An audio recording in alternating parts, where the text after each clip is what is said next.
जब 10 साल के बच्चों ने शेयर्स पिक किए और उनके मुकाबले में थे चार्टर्ड अकाउंटेंट्स, उन्होंने भी शेयर्स पिक किए, तो 10 साल के बच्चों ने ज्यादा बेटर स्टॉक्स पिक किए, ज्यादा पैसा कमाया।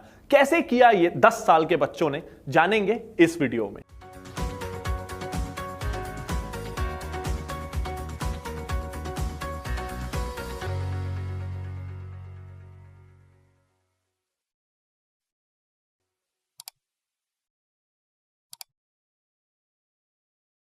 कहते हैं कि अगर बेस अच्छा हो तो बिल्डिंग अच्छी बनती है। तो आज मैं आ गया हूं ये वीडियो लेके और मैं आज करूंगा आपके स्टॉक मार्केट के बेस को स्ट्रांग, ताकि आप इतना पैसा कमा सकें कि आपकी खुद की बहुत सारी बिल्डिंग्स हो जाएं। नमस्कार दोस्तों, मैं हूं प्रांजल कामरा। आज फिनोलॉजी में हम क्लियर करेंगे स्टॉक मार्केट के सारे बेसिक्स। बिगिनर्स को शेयर बाजार का नाम सुन के ही डर लगता है। फिल्मों में देखा है कि शेयर बाजार से सब कुछ बर्बाद हो जाता है, लेकिन दोस्त हैं जो क्लेम करते हैं कि वो बहुत पैसा कमा रहे हैं। फिर भी आपके परिवार वाले हैं जो बोलते हैं इससे दूर रहो। ऊपर से स्कूल और कॉलेज में अगर आपने कॉमर्स की पढ़ाई की है तो भी शेयर बाजार के बारे में ठीक से समझाया ही नहीं गया। ऐसे में कंफ्यूजन होना, नर्वसनेस होना बहुत लाजमी है। लेकिन आज इस वीडियो के बाद आपके सारे कंफ्यूजन क्लियर और आपको पता चल जाएगा कि आपको कैसे और कहां निवेश करना है। सबसे पहले एक फन फैक्ट जान के आपका इंटरेस्ट जगा देते हैं। अगर आपने 40 साल पहले विप्रो में, पता है हो सकता है आप तब पैदा भी ना हुए हो, आपकी फैमिली में किसी ने अगर विप्रो के शेयर में 10,000 रुपए लगाए होते तो आज 40 साल बाद वो 700 करोड़ रुपए होते। मुझे पता है आपके मन में सवाल आएगा, तब 10,000 किसके पास होते थे? 1,000 लगाए होते तो भी वो 70 करोड़ होते। 100 रुपए तो थे, वो भी लगाए होते तो आज 7 करोड़ रुपए थे। तो ये पोटेंशियल है स्टॉक मार्केट का। अब इस एग्जाम्पल से ये मत सोचिएगा कि मैं बस हर कीमत पे चाहता हूं कि आप इस मार्केट में एंटर हो ही जाइए। डेफिनेटली मार्केट में रिस्क भी है। जिस तरह ऐसा फायदा होता है उसी तरह नुकसान भी होता है। बहुत सारे इनफैक्ट ऐसे स्टॉक्स भी हैं जिसमें आपने 700 करोड़ रुपए लगाए होते तो शायद वो आज 10,000 रुपए हो जाते। तो जितना ज्यादा फायदा ये मार्केट करा सकता है उतना ही नुकसान भी करा सकता है। लेकिन नुकसान आपका कम से कम हो, फायदा ज्यादा से ज्यादा हो, उसी के लिए तो मैं हूं ना। तो चलिए अब मैं आपको बता देता हूं कि कौन से वो क्वेश्चंस हैं जो कॉमनली बिगिनर्स को होते हैं, शायद आपको भी होंगे, और वो क्वेश्चंस को आज मैं कवर करने वाला हूं। तो पहले मैं आपको सारे क्वेश्चंस बता देता हूं, साथ ही इस वीडियो में मैं आपको टाइम स्टैम्प्स भी दे दूंगा, ताकि जो सवाल आपको पसंद आए आप डायरेक्टली उतने मिनट उतने सेकंड पे पहुंच के उस सवाल का आंसर देख सकें। पहला टॉपिक जो हम डिस्कस करेंगे वो है, क्या शेयर बाजार रिस्की है? अगर है तो कितना रिस्की है? दूसरा, हम जानेंगे कि आपको इससे कितना रिटर्न मिल सकता है, क्या उम्मीदें आपको रखनी चाहिए इस बाजार से। तीसरा टॉपिक हम जानेंगे कि इस बाजार में शुरू करने के लिए आपको कितने पैसों की जरूरत है, क्योंकि आप बिगिनर हैं, हो सकता है स्टूडेंट हो, तो क्या आप अपनी पॉकेट मनी से भी शुरू कर सकते हैं। चौथा, प्रोसेस, क्या निवेश करना आसान है, डिफिकल्ट है, डीमैट और ट्रेडिंग अकाउंट क्या होता है, बेसिकली शुरू कैसे करना है। पांचवा, हम जानेंगे कि आखिर इस बाजार का नाम इतना खराब क्यों है, घर वाले, फिल्मों में लोग इससे डरते क्यों हैं, क्या है वो कारण, क्या सच में ये बाजार खतरनाक है, क्या आपको दूर रहना चाहिए। सिक्स्थ, हम जानेंगे, और ये बहुत कॉमन सवाल है, कि आप कॉमर्स बैकग्राउंड के नहीं है, आप शायद इंजीनियरिंग या आर्ट्स बैकग्राउंड से हैं, तो भी क्या आप इस बाजार में निवेश कर सकते हैं। सेवेंथ, आखिर ये बाजार चलता कैसे है, शेयर्स का दाम ऊपर या नीचे होता क्यों है, किस बेसिस पे आपको शेयर्स को सिलेक्ट करना है। और आठवां, हम जानेंगे कि अगर आपको इन डेप्थ नॉलेज चाहिए तो कौन सी वो बुक्स हैं, कौन से वो कोर्सेज हैं, करियर कैसे बनाया जा सकता है, ब्लॉग्स या मैगजीन्स कौन सी पढ़नी चाहिए। तो बेसिकली कैसे आप अपनी लर्निंग को कंप्लीट करें वो डिस्कस करेंगे इस वीडियो के एंड में। तो पहला सवाल, क्या शेयर बाजार रिस्की है? अब मैं ये आपसे पूछता हूं एक बेसिक एग्जांपल के जरिए। बेसिकली जब आप कोई शेयर खरीद रहे हैं तो आप उस कंपनी में एक छोटी सी ही सही हिस्सेदारी खरीद रहे हैं, इसीलिए उसका नाम शेयर है कि आप उस कंपनी के को ओनर बन रहे हैं। तो अब आप मुझे बताइए, अगर आप अपने किसी दोस्त के बिजनेस में पैसा लगाते हैं, किसी रिलेटिव के बिजनेस में पैसा लगाते हैं, तो वो बिजनेस अच्छा नहीं चला तो आपका पैसा डूबेगा, ये रिस्क तो है। तो उसी तरह आप शेयर बाजार में भी बड़ी कंपनियों में निवेश कर रहे हैं, किसी टाटा की कंपनी में, रिलायंस की कंपनी में, गोदरेज की कंपनी में। अब अगर वो कंपनी डूब गई तो आपका पैसा डूब जाएगा। अगर वो कंपनी ने बहुत अच्छी ग्रोथ दिखाई तो आपका पैसा भी बहुत अच्छे से ग्रो करेगा। ये बिल्कुल ऐसे ही है जैसे आप किसी फैमिली मेंबर या दोस्त के बिजनेस में पैसा लगाते हैं इस भरोसे पे कि अगर बिजनेस बढ़ा तो मेरे को मुनाफे का एक हिस्सा मिलेगा, अगर लॉस हुआ तो ठीक है मैं लॉस सहन करूंगा, आपको ब्याज नहीं मिलेगा। शेयर बाजार में भी ब्याज नहीं मिलता क्योंकि ये लोन नहीं है। तो बहुत सारी ऐसी कंपनियां हैं जो डूबती रहती हैं, बिल्कुल उसमें लॉस होता है, लेकिन आयशर मोटर्स देख लीजिए, पिछले 7-8 सालों में उन्होंने बुलेट बाइक्स की सेल कई गुना बढ़ा दी और इसीलिए कई गुना शेयर्स भी ग्रो कर गए, यानी 1 रुपए आपका 10 गुना 20 गुना बढ़ गया। ऐसे बहुत सारे शेयर्स हैं, मैंने आपको विप्रो का एग्जांपल दिया, टीवीएस ऐसा एक एग्जांपल है जो पिछले 10 सालों में 10 गुना बढ़ा है, एमआरएफ ऐसा एक एग्जांपल है। बहुत सारे ऐसे शेयर्स हैं जो 5-6 साल में आपको 10 गुना रिटर्न दे देते हैं। तो डेफिनेटली ये रिस्की है, लेकिन इसीलिए तो रिटर्न्स भी ज्यादा हैं। और रिस्क मिटिगेशन के तरीके, रिस्क को कम करने के तरीके तो हम इस वीडियो में डिस्कस करने ही वाले हैं। अब आता है दूसरा सवाल कि मुझे रिटर्न कितना मिलेगा, और फिर से एग्जांपल वही है, अगर आप किसी दोस्त के बिजनेस में पैसा लगाते हैं तो क्या पता आपने अगर 100 रुपए लगाए तो अगले साल आपको 10% का मुनाफा हो कि 20% का मुनाफा हो कि 30% का मुनाफा हो। ये बहुत ज्यादा डिफर करता है और इसका कोई फिक्स्ड क्राइटेरिया नहीं हो सकता। इसीलिए कई शेयर्स इस बाजार में ऐसे होते हैं जो कई साल तक 1 रुपए नहीं बढ़ते, उल्टा गिरते हैं, और कई ऐसे हैं जो 1 साल में ही 4-5 गुना बढ़ जाते हैं। लेकिन ये तो एक शेयर की बात है, और जब आप निवेश करेंगे तो केवल 1 या 2 शेयर्स में नहीं, आप एक पोर्टफोलियो ऑफ स्टॉक्स यानी कम से कम 8-10 कंपनियों में निवेश करेंगे, क्योंकि अगर कोई 1 या 2 कंपनी बुरी भी हो जाए, डूब भी जाए, तो भी आपका ओवरऑल सारा पैसा ना डूब जाए। इसलिए शेयर बाजार में हम कम से कम 8-10 कंपनियों में निवेश करते हैं। तो जब एक बास्केट ऑफ स्टॉक्स होता है तो आप ये उम्मीद कर सकते हैं कि अगर आपने ढंग से निवेश किया है तो 18 से 20% का रिटर्न भारत जैसी हाई ग्रोथ इकोनॉमी में इन द लॉन्ग रन, यानी कम से कम 5 साल अगर आप इन्वेस्टेड हैं और अगर आप अच्छे स्टॉक्स पिक कर रहे हैं तो 18 से 20% के आसपास का रिटर्न आपको बिल्कुल मिल सकता है। यानी ये एफडी से, आजकल जो एफडी की दर चल रही है उससे 3 गुना ज्यादा है, और गोल्ड या रियल एस्टेट से लगभग दुगना है। इनफैक्ट दुनिया में कई सारे ऐसे सक्सेसफुल इन्वेस्टर्स हैं जो भारत से भी लो ग्रोथ इकोनॉमीज में, जहां बाजार और कंपनियां धीरे धीरे ग्रो कर रही थी, वहां भी उन्होंने ऐसे स्टॉक्स पिक कर लिए कि उनको कई सालों तक 30% के आसपास का रिटर्न मिला। तो भारत में अगर आप 20% का रिटर्न एक्सपेक्ट कर रहे हैं तो ये गलत नहीं है, लेकिन उसके लिए स्टॉक पिकिंग अच्छी होनी चाहिए। कैसे ऐसे शेयर्स ढूंढें जो सच में ग्रो कर सकते हैं और आपके पैसे को भी ग्रोथ दिला सकते हैं, इस चीज को जानने के लिए आप इस वीडियो को जरूर देख लीजिएगा। इसका लिंक ऊपर कार्ड पे और इस वीडियो के डिस्क्रिप्शन में है। लेकिन उसके पहले इस वीडियो को पूरा देख लेना जरूरी है ताकि बेसिक कंसेप्ट्स क्लियर हो जाए। अब बहुत इंटरेस्टिंग सवाल, कितने रुपए से शुरू करना काफी है? देखिए, स्टॉक मार्केट में आप कितनी पूंजी लगा रहे हैं उससे बहुत ज्यादा जरूरी है कि आप कैसे शेयर्स में निवेश कर रहे हैं जो कितना कंसिस्टेंट रिटर्न देते हैं। एक एग्जांपल मैं आपको देता हूं, अगर आप केवल 1000 रुपए महीने से शुरू करें, जो मुझे लगता है कि हम में से काफी लोग शुरुआत के समय अफोर्ड कर सकते हैं कि महीने के 1000 रुपए हमको शेयर्स में लगाने हैं, और इस 1000 रुपए को आप हर साल 15% से बढ़ाइए, यानी पहले साल आप हर महीने 1000 रुपए निवेश करिए, साल के 12,000 रुपए। अगले साल से आप 15% बढ़ा दीजिए, यानी आप 1150 रुपए हर महीने निवेश करिए, और ऐसे हर साल जैसे जैसे आपकी इनकम बढ़े, आप स्टूडेंट लाइफ से हट के अर्निंग मेंबर बने, या आपका जॉब में प्रमोशन होगा तो सैलरी बढ़े, तो अगर आप ऐसा करते हैं 1000 रुपए से शुरुआत और हर साल 15% का इंक्रीमेंट, और आपको आपके इन्वेस्टमेंट पे केवल 15% का ही रिटर्न मिलता है, 18 या 20 भी नहीं, तो भी 1000 रुपए से शुरू करके 25 साल बाद आपके पास 1 करोड़ रुपए होंगे। इसमें की क्या है, आपको 25 सालों तक निवेश करते रहना है, दूसरा आपको 15% अमाउंट बढ़ाते रहना है, तीसरा आपको 15% का रिटर्न आना चाहिए। ये 3 चीजें हुई, 25 साल बाद 1000 से शुरू करके आपके पास 1 करोड़ रुपए होंगे। तो ये मैंने कैसे कैलकुलेट किया? SIP कैलकुलेटर के जरिए। इस कैलकुलेटर का लिंक आपको इस वीडियो के डिस्क्रिप्शन में मिल जाएगा, जिससे आप खुद फिगर आउट कर सकें कि अगर आप 2000 रुपए से शुरू करते हैं या 3000 रुपए से शुरू करते हैं तो आपके इतने साल बाद कितना अमाउंट होगा, ये आप खुद जान सकते हैं। कैलकुलेटर वीडियो के डिस्क्रिप्शन में है। चौथा सवाल कि इसे शुरू करना कितना आसान या मुश्किल है, अगर मुझे निवेश करना है तो क्या प्रोसेस है? प्रोसेस बहुत सिंपल है, आपको बस 3 डॉक्यूमेंट्स चाहिए, आधार कार्ड होना चाहिए, पैन कार्ड होना चाहिए और बैंक अकाउंट होना चाहिए। नहीं है तो खुलवा लीजिए। उसके बाद आजकल सारा प्रोसेस ऑनलाइन होता है। बहुत सारे ऑनलाइन डिस्काउंट ब्रोकर्स हैं। डिस्काउंट ब्रोकर्स इसलिए कि ये ब्रोकरेज लगभग 0 लेते हैं। तो आपको करना कुछ नहीं है। जीरोधा जैसे बहुत सारे ऑनलाइन डिस्काउंट ब्रोकर्स हैं। पर्सनली मैं जीरोधा को यूज करता हूं।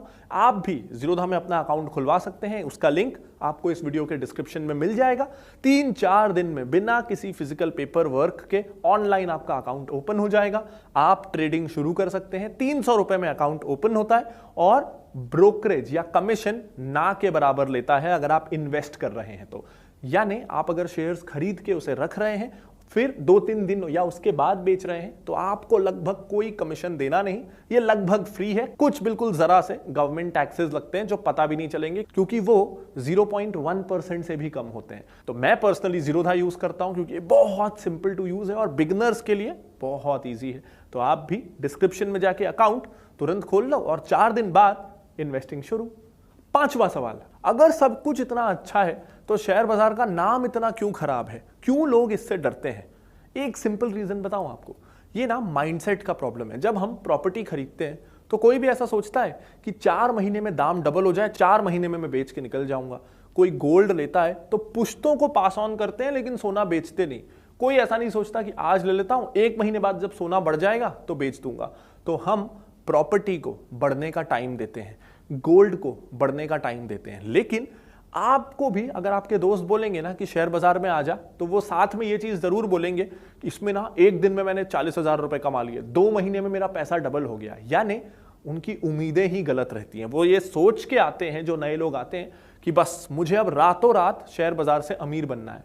अब रातों रात अमीर तो लॉटरी से बना जा सकता है, या कहीं जुआ खेल के अगर आपकी किस्मत अच्छी हो तो बना जा सकता है। तो अगर आप शेयर बाजार को जुआ जैसे खेलेंगे कि कंपनी के बारे में जिसमें आप ओनर बनने जा रहे हैं, जिसका शेयर आप खरीदने जा रहे हैं, उसके बारे में, उसका मैनेजर कौन है, कंपनी का बिजनेस मॉडल क्या है, ये सब पता किया नहीं, लेकिन बस कोई चार्ट देख लिया या किसी से सुन लिया और शेयर ले लिया, तो ऐसे में तो नुकसान होगा ही। तो इसी तरह लोग जल्दी पैसा कमाने के चक्कर में कोई 1 रुपए 2 रुपए वाला पेनी स्टॉक ले लेते हैं, जिस कंपनी का कोई आगे पीछे कुछ नहीं है, ये सोच के कि ये 1 का 2 भी हो गया ना तो मेरा पैसा डबल। लेकिन वो 1 का 2 होता ही नहीं, क्योंकि वो कंपनी उस लायक ही नहीं। तो सबसे जरूरी है कि जब आप इस बाजार में आ रहे हैं ना, तो ये बिल्कुल मत सोचिए कि आपको रातों रात ये बाजार अमीर बना देगा। जैसा मैंने कहा, 18 से 20% का रिटर्न ही आपको एक्सपेक्ट करना चाहिए। उससे ज्यादा मिला तो बोनस है। यानी 18 से 20% अगर आपको रिटर्न मिलेगा ना, तो हर 4 साल में आपका पैसा डबल होगा। जो बैंक के एफडी से अगर हम कंपेयर करें, तो बैंक एफडीज में आजकल 11-12 सालों में पैसा डबल हो रहा है आज के इंटरेस्ट रेट के हिसाब से। तो उससे 3 गुना बेटर रिटर्न्स आपको ये मार्केट ऑफर कर सकता है, जो काफी है। इससे ज्यादा लालच करना नहीं प्लीज। अब आपने पढ़ी है इंजीनियरिंग या आपने पढ़ लिया आर्ट्स, कॉमर्स आपने पढ़ा ही नहीं, तो भी क्या आप शेयर बाजार में निवेश कर सकते हैं? गुड न्यूज दूं, कर सकते हैं। कौन सा आपका स्ट्रीम है, कौन सा एजुकेशन बैकग्राउंड है, वो ज्यादा मैटर नहीं करता। इनफैक्ट मैं आपको 2 एग्जांपल्स देता हूं। जैसा मैंने वीडियो के शुरू में भी बताया था कि एक बार यूएस में एक सर्वे हुआ जिसमें कुछ 10 साल के 5th क्लास के बच्चों को शेयर्स पिक करके एक बास्केट बनाने के लिए बोला गया 8-10 शेयर्स का, और साथ ही उसी समय चार्टर्ड अकाउंटेंट्स को भी बोला गया कि आप भी 8-10 शेयर्स का एक बास्केट बनाओ। अब चार्टर्ड अकाउंटेंट, फाइनेंस में सबसे पढ़े लिखे लोग, और कहाँ 10 साल के बच्चे। लेकिन 5 साल बाद जब देखा गया कि किसके शेयर्स ने ज्यादा रिटर्न दिया है, तो बच्चों ने चार्टर्ड अकाउंटेंट्स को आउट परफॉर्म किया था। अब बच्चों ने क्या इंजीनियरिंग, क्या कॉमर्स और क्या आर्ट्स, 5th तक की मैथ्स, हिंदी, इंग्लिश और साइंस पढ़ा था, उतना तो आपने भी पढ़ा है। तो आप भी चार्टर्ड अकाउंटेंट से मुकाबला करने के लिए बिल्कुल तैयार हैं। अब ऐसा वो क्यों कर पाए, समझिएगा इस बात को। बच्चे थे, कौन सी कंपनियां चुनी होंगी उन्होंने? कैडबरी, डिज्नी, बारबी, इस तरह की कंपनियां जो उनको इंटरेस्ट दिलाती हैं, और वो उन प्रोडक्ट्स के कस्टमर्स हैं। तो किसी प्रोडक्ट को कस्टमर से अच्छा कौन जानेगा? तो क्योंकि बच्चों ने उस कंपनी के प्रोडक्ट्स खुद यूज किए थे, उन्हीं कंपनियों को पिक किया, यानी वो कंपनियां अपने कस्टमर्स को सेटिस्फाई कर रही थी, तो वो कंपनी ने अच्छा करना ही था। ज्यादातर चांसेस यही होती हैं, इसीलिए उन बच्चों ने आउट परफॉर्म किया। वहीं चार्टर्ड अकाउंटेंट्स ने लंबी लंबी बैलेंस शीट्स पढ़ी, पता नहीं क्या क्या फाइनेंशियल कॉम्प्लिकेटेड कैलकुलेशंस की, लेकिन ग्राउंड रियलिटी नहीं देखी। अगर आप इंजीनियर हैं तो रियल एस्टेट, इलेक्ट्रिकल मशीन्स, इस तरह के प्रोडक्ट्स बनाने वाली कंपनियां चुनिए। तो वो कंपनियां चुनिए जिनको आप जज कर सकते हैं and you will do pretty well. एक और एग्जाम्पल, इन जनरल ये माना गया है कि फीमेल डॉक्टर्स जो हैं वो सबसे अच्छी इन्वेस्टर्स होती हैं। क्यों? डॉक्टर्स हैं, उनको तो फाइनेंस की नॉलेज नहीं है, लेकिन वो इसलिए कि वो अपनी लाइफ्स में बहुत बिजी रहती हैं, प्रोफेशनल लाइफ, पर्सनल लाइफ, घर आके भी काम और इस तरह के काम में, तो उनको बहुत ज़्यादा नंबर क्रंचिंग का, बहुत ज़्यादा कॉम्प्लिकेटेड फाइनेंशियल एनालिसिस करने का टाइम नहीं मिलता। वो जनरल नॉलेज से कि मुझे क्या प्रोडक्ट पसंद है, और दूसरा क्योंकि टाइम नहीं है तो इन्वेस्ट करके भूल जाती है। कुछ भी इन्वेस्ट किया 5-10 साल तक चेक ही नहीं किया, जिसके कारण ट्रांजैक्शन कॉस्ट कम होती है और कंपाउंडिंग जो मैंने उस SIP कैलकुलेटर में आपको बताया वो अपना पूरा असर दिखा पाती है। तो अगर आपको कॉमर्स नहीं भी आता कोई प्रॉब्लम नहीं है, स्टॉक मार्केट में आपका स्वागत है। और अब मैं इस वीडियो के 2 सबसे इंटरेस्टिंग पार्ट्स डिस्कस करने वाला हूं कि शेयर का दाम ऊपर या नीचे रोज क्यों होता है और कैसे प्रिडिक्ट किया जाए कि कब दाम बढ़ेगा, कब गिरेगा और क्यों कंपनियां शेयर बाजार में लिस्ट होती हैं। और दूसरा, मैं आपको बताने वाला हूं मेरी फेवरेट बुक्स, मेरी फेवरेट वेबसाइट्स इन्वेस्टिंग सीखने के लिए, मैंने कैसे इन्वेस्टिंग सीखी, और अगर आपको इसमें करियर बनाना है तो आप कैसे बना सकते हैं। लेकिन ये 2 टॉपिक्स डिस्कस करने के पहले एक लाइक इस वीडियो पे बनता है। और अरे आपने अभी तक इस चैनल को सब्सक्राइब नहीं किया है तो दबा दीजिए सब्सक्राइब बटन को और बेल आइकन को, ताकि आपकी नॉलेज यहीं खत्म ना हो, अगले वीडियोस भी आप तक मिलते रहें और आप हर हफ्ते और ज्यादा इन्वेस्टिंग सीखते रहें। तो चलिए अब जानते हैं कि ये शेयर बाजार का आखिर कंसेप्ट क्या है और क्यों प्राइसेस ऊपर नीचे होते हैं। तो देखिए, अगर आपको कोई बिजनेस शुरू करना है तो आपको अगर थोड़े बहुत पैसे चाहिए तो घर वाले दे देंगे, रिलेटिव्स दे देंगे, फ्रेंड्स दे देंगे। अगर थोड़े और पैसे चाहिए तो बैंक दे देगा। लेकिन आपको चाहिए 20,000 करोड़, अब ना तो वो बैंक देगा ना आपके फ्रेंड्स या रिलेटिव्स देंगे, अनलेस ऑफ कोर्स आप अंबानी के खानदान से हों, लेकिन हम में से ज्यादातर लोग तो है नहीं। तो ऐसे में आपको इतना सारा पैसा कौन देगा? आपको ये पैसा देगा पब्लिक, जनता। यानी आप लोगों को अपना बिजनेस मॉडल समझाओ कि मेरा ये प्लान है, मैं ऐसा ऐसा करने वाला हूं, ये फैक्ट्री डालने वाला हूं, मैं कार बनाऊंगा, लग्जरी कार, बिजली से चलने वाली, पानी से चलने वाली, लेकिन मुझे पैसों की जरूरत है। अब जिन लोगों को आप पे भरोसा है वो आपको पैसे दे देंगे, बदले में आप उनको अपनी कंपनी में हिस्सेदारी दोगे, क्योंकि उन्होंने पैसा लगाया है तो आप अपनी कंपनी में हिस्सेदारी दोगे। उस हिस्सेदारी को बोलेंगे शेयर्स। आपने पैसा लिया और लोगों को, जिन्होंने आपको पैसा दिया, उनको शेयर्स दे दिए। अब ये तो हुआ कि कंपनी ने आपसे पैसा लिया और आपको शेयर्स दे दिया। अब ऐसा भी तो हो सकता है कि आपको ये शेयर आज मिला, अब 2 दिन बाद आपको पैसों की जरूरत आ गई और अब आपको वो शेयर बेचना है, तो कंपनी तो आपसे शेयर वापस खरीदेगी नहीं, क्योंकि उसे तो पैसों की जरूरत थी और वो पैसा लेके उसने कार का कारखाना लगाना चालू कर दिया, तो उसके पास आपको देने के लिए पैसे नहीं है। तो ऐसे में एक बाजार होना चाहिए जहां आप उस कंपनी का शेयर किसी और को बेच सकें, और इसी बाजार को हम कहते हैं शेयर बाजार, जहां आप 4000 से ज्यादा कंपनियों का शेयर जब चाहे ले सकते हैं, जब चाहे दे सकते हैं। अगर आपको लगता है कि कोलगेट अच्छा करने वाली है, उसके टूथब्रश, टूथपेस्ट आजकल ज्यादा बिक रहे हैं, तो आप कभी भी किसी और से उसके शेयर्स ले सकते हैं शेयर बाजार के जरिए। और अगर किसी को लगता है कि कोलगेट बुरा करने वाली है, पतंजलि ज्यादा कंपटीशन दे रही है, तो वो शेयर्स बेच सकता है। तो क्योंकि करोड़ों लोग शेयर बाजार में हर रोज कोई ना कोई शेयर खरीदते हैं, बेचते हैं, इसीलिए आपको हमेशा कोई ना कोई बायर या कोई ना कोई सेलर आपके शेयर्स के लिए ज्यादातर ऐसा होता है कि मिल ही जाता है। और यही इंपॉर्टेंस है शेयर बाजार की। सोचिए जरा, आप चाहें तो रतन टाटा के बिजनेस में हिस्सेदार बन जाएं एक क्लिक में शेयर्स खरीद के, आप चाहें तो आदि गोदरेज के गोदरेज एम्पायर के शेयर्स खरीद लें, आप चाहें तो जियो के हिस्सेदार बन जाए एक क्लिक में शेयर खरीद के, चाहे तो एक ही शेयर खरीदे 1500 रुपए में, आप थोड़े से ही सही जियो के हिस्सेदार तो बन गए और आप गर्व से बोल सकते हैं कि जियो मेरा है। क्या पूरा क्लियर हो गया या थोड़ा बहुत डाउट है? हो सकता है काफी सारे डाउट्स हो, या हो सकता है आप और बहुत सारा सीखना चाहते हो, तो चिंता की कोई बात नहीं है। इस 20 वीडियोस की सीरीज को देख लीजिए, जहां मैंने स्टेप बाय स्टेप सिखाया है कि प्राइसेस ऊपर नीचे कैसे होते हैं, क्या देख के आपको शेयर में निवेश करना है, कैसे किसी शेयर पे ये ध्यान रखना है कि आप फ्रॉड कोई कंपनी में डिटेक्ट कर लें, किसी शेयर को महंगा ना खरीदें। बहुत सारी चीजें जो आपको एक अच्छा इन्वेस्टर बनाने के लिए जरूरी है, वो मैंने इन 20 वीडियोस की सीरीज में डाली हुई है। तो इत्मीनान से देखिएगा, ऊपर इस कार्ड पे या वीडियो के डिस्क्रिप्शन में क्लिक करके ये वीडियोस की सीरीज आपको बिल्कुल फ्री मिल जाएगी। और अगर आप मेरी तरह शेयर बाजार में इतने ज्यादा इंटरेस्टेड हैं कि आप इसमें करियर बनाना चाहते हैं, तो फिनोलॉजी का BSc institute certified course on value investing आपके लिए बिल्कुल सही रहेगा।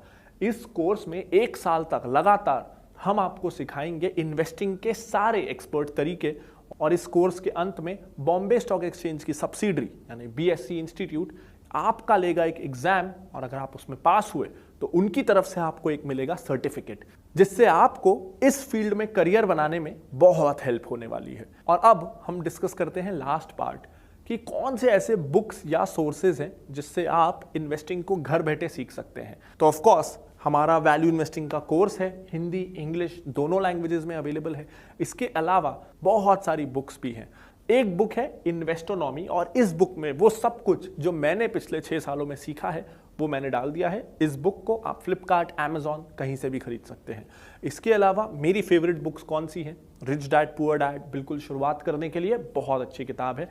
इसके बाद है learn to earn by Peter Lynch, stock market के बेसिक्स। इस किताब से अच्छा और कोई नहीं समझा सकता। इसके बाद थोड़े एडवांस लेवल की लेकिन बहुत बहुत क्वालिटी इंफॉर्मेशन वाली बुक है the education of a value investor by Guy Spier. तो ये चारों ही बुक्स का लिंक भी आपको इस वीडियो के डिस्क्रिप्शन में मिल जाएगा। अब मैं हफ्ते में एक बार वीडियो बना सकता हूं, तो बाकी के 6 दिन भी तो जुड़े रहना जरूरी है ना। उसके लिए आप मेरे साथ जुड़ सकते हैं ट्विटर, इंस्टाग्राम, फेसबुक और टेलीग्राम पे। जहां आप वहां मैं, हर प्लेटफॉर्म पे। और हर प्लेटफॉर्म में हम हर रोज सीखेंगे कुछ नया, हर रोज बनेंगे थोड़ा बेहतर और थोड़ा बेहतर इन्वेस्टर। तो इन चारों प्लेटफॉर्म्स में मुझे आपसे मिलने का इंतजार रहेगा। और अब मुझे पता है कि आप थोड़ा कॉन्फिडेंट फील कर रहे होंगे, लेकिन फिर भी पहला शेयर लेने से पहले डर बहुत लगता है। मुझे तो बहुत डर लगा था जब मैं पहला शेयर ले रहा था। तो आपकी ये इनिशियल जर्नी आसान बनाने के लिए, आपको पहले कुछ शेयर्स हैंड पिक करके देने के लिए, आप हमारी इस नई रिपोर्ट माय फर्स्ट इन्वेस्टमेंट को डाउनलोड कर सकते हैं इस वीडियो के डिस्क्रिप्शन में जाके। इस रिपोर्ट में आपको मिलेंगे 4 ऐसे स्टॉक्स जो हैं बहुत ज्यादा बिगिनर फ्रेंडली, सेफ, और ऐसे जो आपके लिए जिनका बिजनेस समझना आसान रहेगा। तो आपका इनिशियल एक्सपीरियंस अच्छा रहे और आप अच्छी सेफ कंपनियों में निवेश करें, उसके लिए ये माय फर्स्ट इन्वेस्टमेंट रिपोर्ट आपके लिए परफेक्ट रहेगी। इसका लिंक वीडियो के डिस्क्रिप्शन में है। अगर आपके कोई भी डाउट्स हों जो मैंने इस वीडियो में डिस्कस किया, उसके रिगार्डिंग आपको कोई भी क्लैरिफिकेशन चाहिए हो, तो आप बिंदास जितने चाहें उतने कमेंट्स करिए, और मेरी टीम ये इंश्योर करेगी कि आपके डाउट्स इस वीडियो में जितने भी आपने कमेंट्स किए हैं उसमें सारे डाउट्स आपके क्लियर हो जाएं। और ट्विटर और इंस्टाग्राम पे my first investment hashtag use करके मुझे ये जरूर बताइएगा कि कौन सा वो पहला शेयर है जो आपने खरीदा था, या कौन सा पहला शेयर आप खरीदने वाले हैं, ताकि वो शेयर भी देख के हम अपने ओपिनियन उस शेयर्स पे आपके साथ शेयर कर सकें। Hashtag my first investment.